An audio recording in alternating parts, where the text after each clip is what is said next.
RENT is a rectangle, its diagonal meet at point O. Then find the value of x if OR equal to 2x plus 4 and OT equal to 3x plus 1। तो question में देखिए हम लोगों को यहाँ पर एक figure दे रखी है और इस फिगर में बोला गया है कि RENT क्या है। RENT एक रेक्टेंगल है और इस रेक्टेंगल के जो दो डायगोनल्स है, पहला है देखो RN, दूसरा है ET।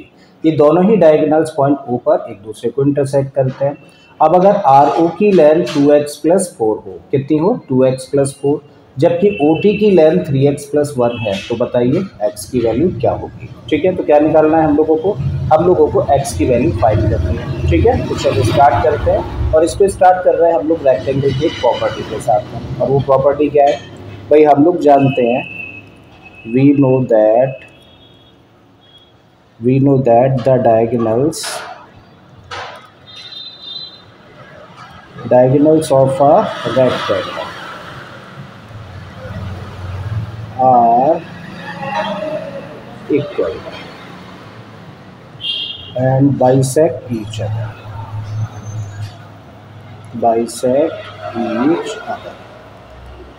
ठीक है, तो हम लोग क्या जानते हैं, हम लोग जानते हैं कि जो रेक्टेंगल होता है उसके जो डायगोनल्स होते हैं वो कैसे होते हैं, आपस में इक्वल होते हैं और एक दूसरे को बाइसेक्ट करते हैं। अब जब डायगोनल्स एक दूसरे के इक्वल होते हैं तो इस बात का मतलब क्या है भाई, RENT क्या दे रखा है हम लोगों को, एक रेक्टेंगल दे रखा है। इसका एक डायगोनल क्या है, एक डायगोनल तो RN है, जबकि दूसरा डायगोनल क्या है, दूसरा डायगोनल ET है। तो ये दोनों डायगोनल्स रेक्टेंगल की प्रॉपर्टी से कैसे होंगे, इक्वल होंगे।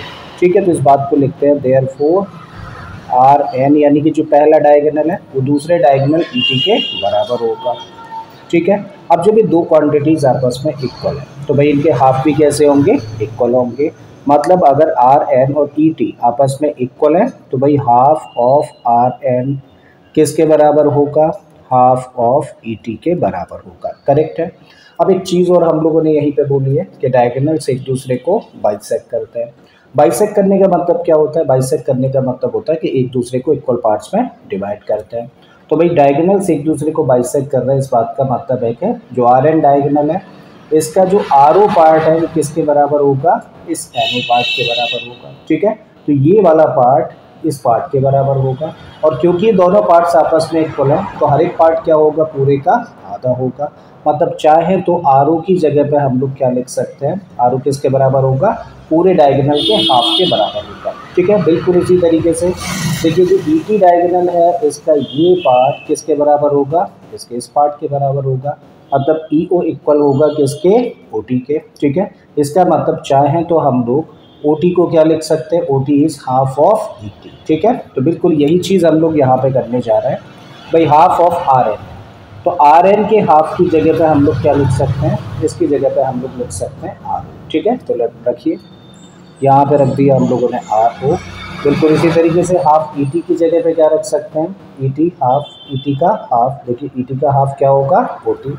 तो यहाँ पे हम लोगों ने रख दिया OT। और अब RO और OT की तो हमारे पास में वैल्यू है ना, RO की वैल्यू हम लोगों को दे रखी है 2x प्लस 4। भाई 2x प्लस 4 हम लोगों ने यहाँ पर रखा है and this equal to OT, और OT की वैल्यू हम लोगों को दे रखी है 3x प्लस 1। ठीक है, तो अब हम लोगों के सामने बेटा इक्वेशन है और इस इक्वेशन को सॉल्व करके x की वैल्यू निकालते हैं। तो उसके लिए हम लोग क्या कर रहे हैं, वेरिएबल्स को तो हम लोग एक तरफ लेके जा रहे हैं और कांस्टेंट को हम लोग दूसरी तरफ ट्रांसपोज कर रहे हैं। ठीक है, तो हम लोगों ने 2x एज इट इज़ रखा, इसको ट्रांसपोज कर रहे हैं तो माइनस में आ गया 3x and this equal to ये 1 अपनी प्लेस पर है एज इट इज़ रखिए, और इस 4 को ट्रांसपोज कर रहे हैं तो माइनस में चला जाएगा। ठीक है, तो 2x माइनस 3x कितना हुआ, माइनस का x, this equal to 1 minus 4 कितना होगा, ये होगा माइनस का 3। माइनस इधर भी है, माइनस इधर भी है, तो माइनस से माइनस कैंसिल हो गया। तो इस तरीके से x की वैल्यू कितनी आ गई, 3। ठीक है, और यही आंसर हो जाता है इस क्वेश्चन का। राइट, तो मुझे उम्मीद है कि आप लोगों के क्वेश्चन समझ आया होगा। अगर ऐसा है तो प्लीज़ वीडियो को लाइक कर दें, चैनल को सब्सक्राइब कर लें अगर आपने अभी तक इस चैनल को सब्सक्राइब नहीं किया है, और अगर हो सके तो इस वीडियो लेक्चर को अपने दोस्तों के साथ में शेयर भी करते हैं। फिर से आता हूँ एक और क्वेश्चन के साथ में। Till then keep learning and thank you for watching this video.